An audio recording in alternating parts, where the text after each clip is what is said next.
Time for our YouTube portion of our show, youtube.com/frontstretch. Make sure you subscribe to that.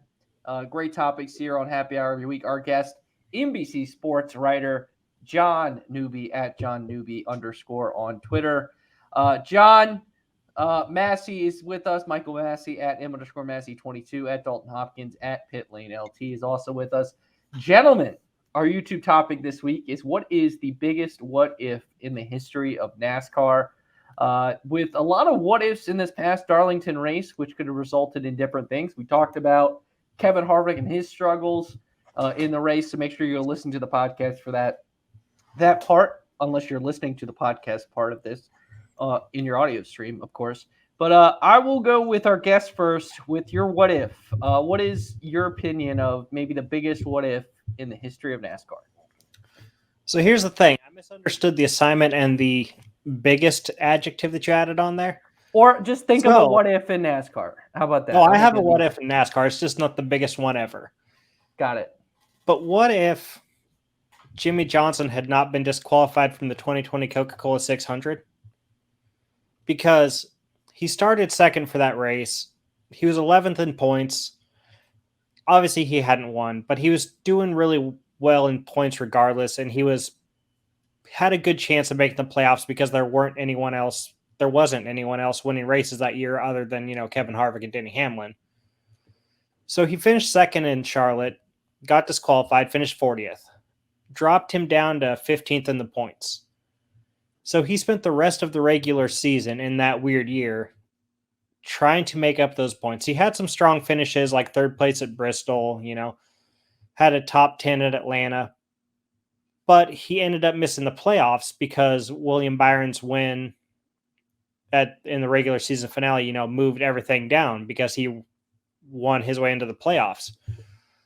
So if he had not been disqualified, would he have beaten out, say, Matt DiBenedetto, who made the playoffs on points?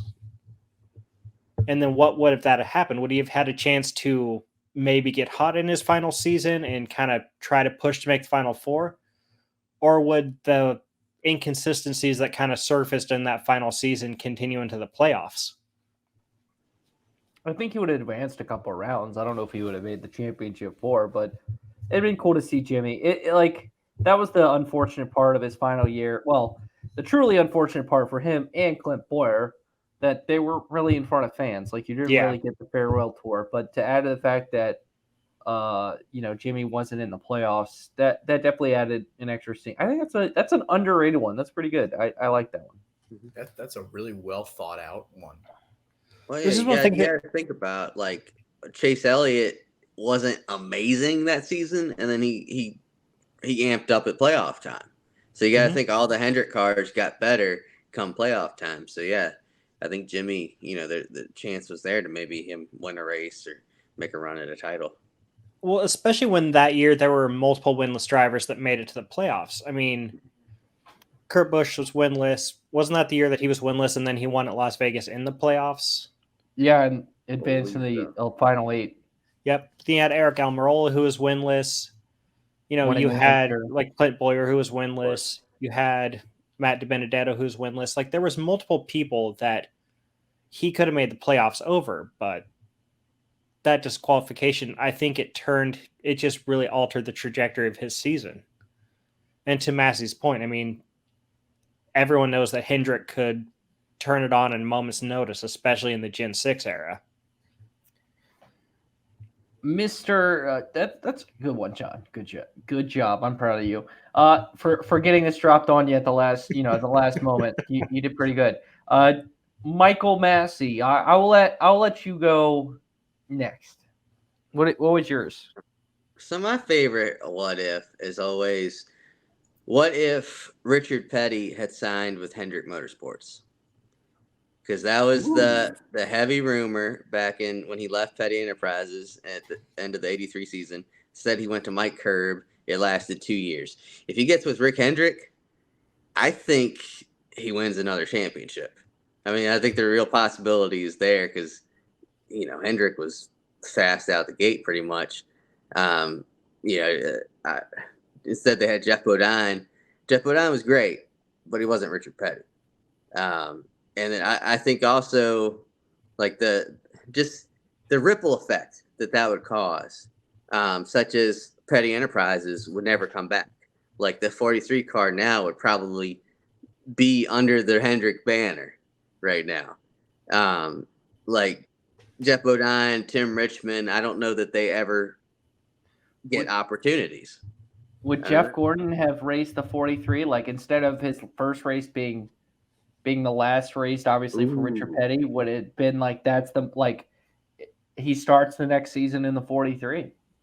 That's a good point. Yeah, he takes over the 43. So yeah, there's just several things that happen because of Richard signing with Hendrick. I do think that maybe Hendrick isn't as hands-on when he starts the team because he's got Richard Petty, who was a known team leader. So maybe the team doesn't reach the heights that Hendrick ever reached, but I think they'd still be pretty good. But it's just an interesting thing to think of all the drivers that came after that came, whether Hendrick Motorsports or Petty Enterprises, on to Richard Petty Motorsports, and now Legacy. And ironically owned by Hendrick Motorsports driver Jimmie Johnson. Yep. So it all comes full circle. So yeah, that's my favorite what if in NASCAR. I just got caught off guard by the number of wins that would be associated with the number 43 if Jeff Gordon had taken over it after Richard Petty. Because, I mean, the 24 is only at, 101, 102 wins now this season between Gordon and Byron. Yeah. Now, think about if you paired Jeff Gordon numbers with Richard Petty's numbers, plus everyone else who's driven the 43. That's a good point. That'd be a ridiculous amount of wins. Probably would have been more. I mean, yeah, could have been. Would have been much more. Dalton, it is your turn. Mine is like probably the most obvious, and like also arguably the biggest what if, right? I mean, there's gonna be a lot of fans out there that agree with me, but kudos to John and Massey because I really like those what ifs. Like I never even thought of like Hendrick acquiring Richard Petty at some point. And John, thought about just that one instance in the Coke 600 of Jimmie getting disqualified. Like super interesting stuff that I never really would have thought of. Because I'm not as smart as those guys. So kudos to you, honestly. But yeah, so here's mine, and I'm going based off emotion, but also a little bit of the statistical side. So first, what if Dale Earnhardt ever passed away in that Daytona 500? What if that crash never occurred? So I've got 4 big things that would have changed right off the top of my head that I've thought of in the last 20 minutes. However long this video has been going on. So first off, you have Dale Earnhardt, right? So Dale had won 3 races in 1999, 2 races in 2000.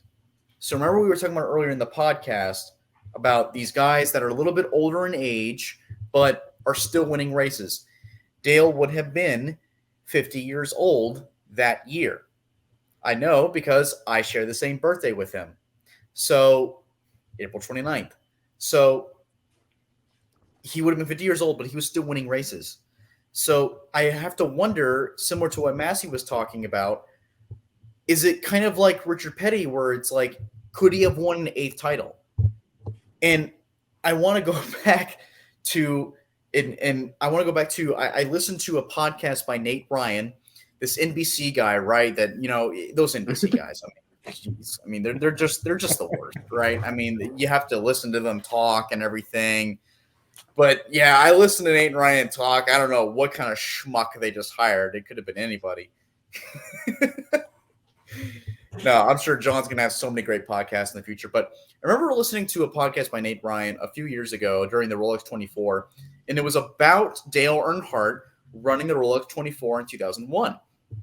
And I remember there was a lot of interviews with, Danny Chocolate Myers and some other folks in that podcast, but all of them said a very similar thing. And Dale was very confident in that year that he could have won. I mean, he was about to finish third in the Daytona 500. He was off to a great start for one. And he also had his son, who was going to be very successful in his team. He also had one of his best friends in Michael Waltrip driving for his team. DEI was about to be successful. Dale was mentally, he was fantastic.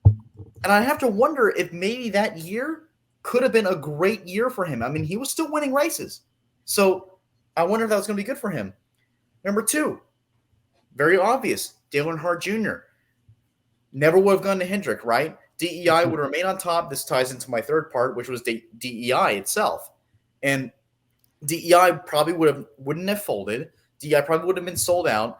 Dale would have probably, once he retired, Dale would have taken his hands off the reins and Dale would probably taken his hands off the steering wheel and continue leading DEI, And Dale Earnhardt Jr. would continue driving for his father in hopes that one day Dale Jr. probably would have started running DEI, right? And nowadays, he probably would have been because he's now retired.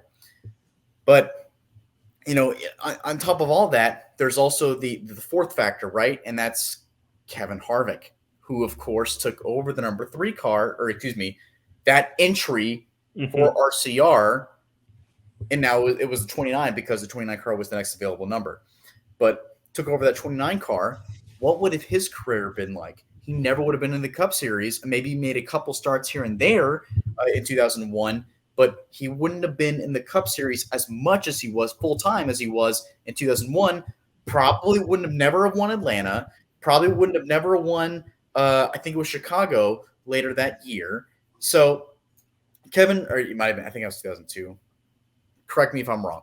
But in other words, Kevin wouldn't have been as successful as he was early on. So would he have that momentum moving on into more successful years like 2003 or 2004, 2005, what have you? Would Kevin have been as successful as he was if that never happened? Oh, and by the way, one last thing before I move it back to Trey.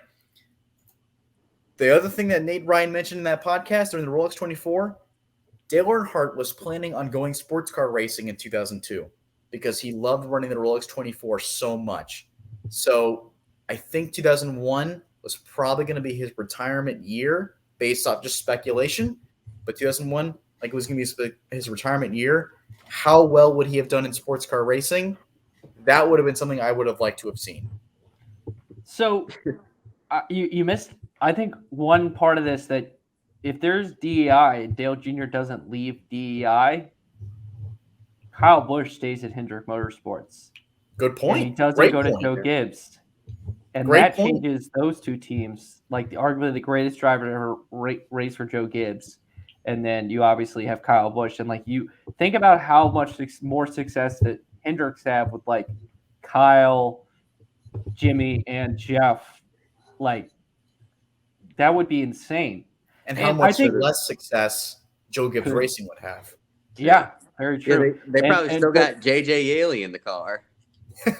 How would that affect Toyota in the Cup Series? Would Toyota maybe not?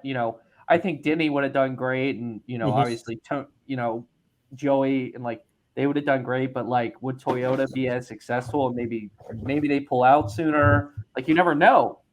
And then you think about this, I think Kevin Harvick eventually would have been in a Cup ride for RCR because they expanded. I mean, they had multiple teams. That was the plan.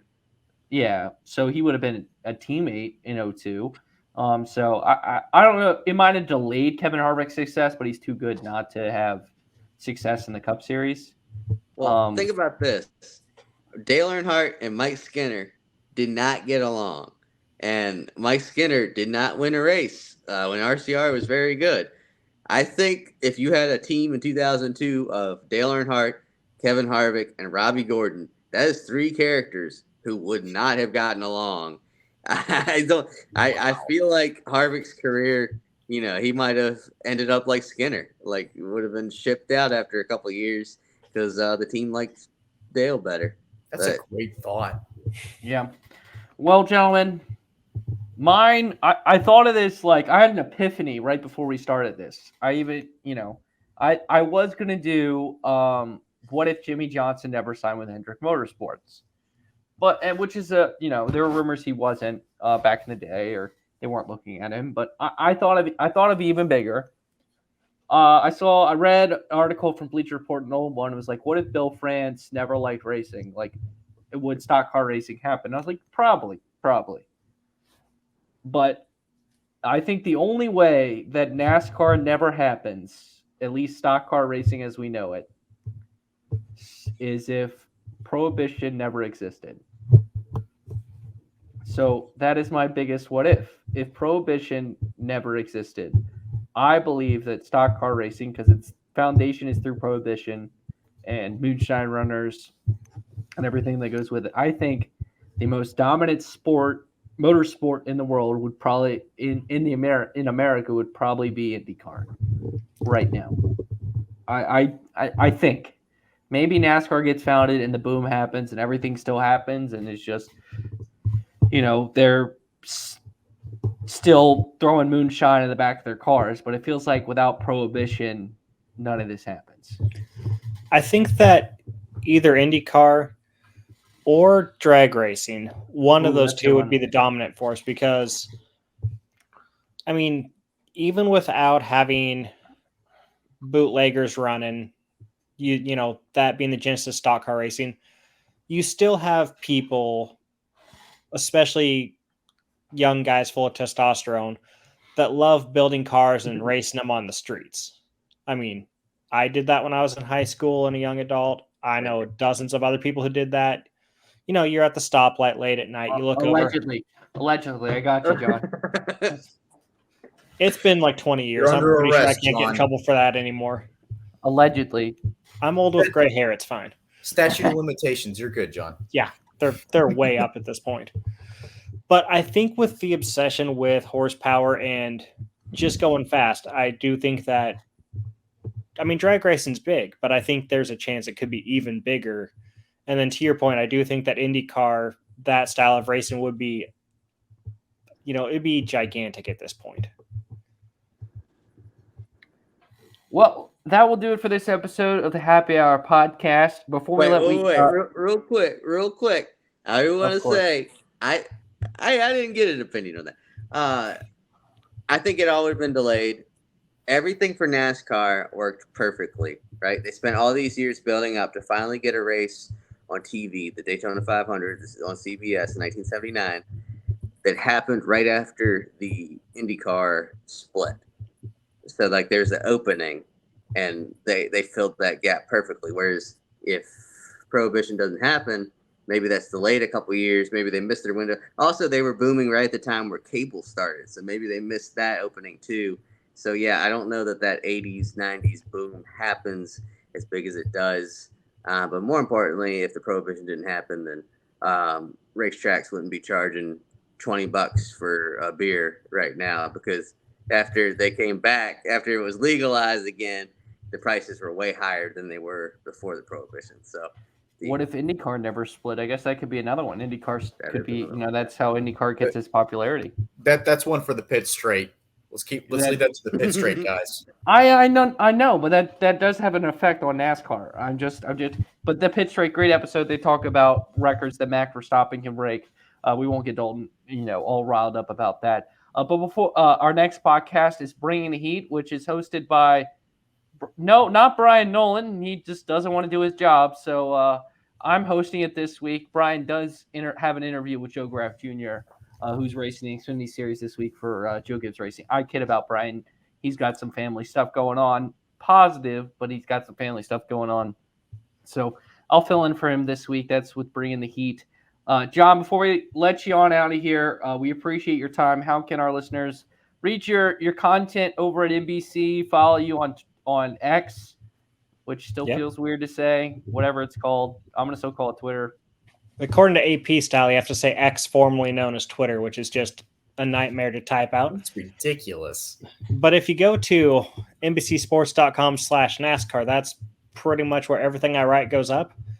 I have a cool story going up later this week that's about with Harvick retiring, since we've talked about him a lot, about how there's a lot of younger guys kind of stepping up to be those vocal leaders. And I got a bunch of quotes from Joe Logano and Bubba Wallace and Chase Elliott, and a couple other people. So that's coming up. And then I'll have a really fun, in-depth story covering the trajectory of Jordan Anderson Racing, because I spent a few hours at their shop the other day. Ooh, that's a good story as well. Obviously, got their first win as an organization this year with Jeb Burton. Jeb Burton about to enter the Xfinity Series playoffs, where you can catch that where? On NBC Sports, USA Network, NBC and Peacock sometimes. It just depends on the week. Yeah, you can check it out on the Cock. All right. Dalton had some great articles this past weekend from Darlington. Check those out. Massey's got some this week, Massey? I got the Happy Hour podcast that you're listening to right now. That's Are you about all writing I got. anything? All right, Nobody you're not cares writing about anything. that. I'm not. But you can read my it's a little dated now, but last week I wrote a silly season update. But of course stuff changed over the weekend. If you have an internet provider and can give Massey internet, please contact him at m_Massey22. Dalton, you had Thinking Out Loud, obviously, your sidebars. Check those out as well. Thank you so much for listening to this episode of the Happy Hour podcast. My name is Trey Lyle. You can just follow me here at Trey Lyle VT. All I do is host podcasts and edit them. If you think Brian Nolan sounds good, it's because of me. If you think it sounds bad, it's because of him. Thank you so much for listening to this episode of the Happy Hour podcast.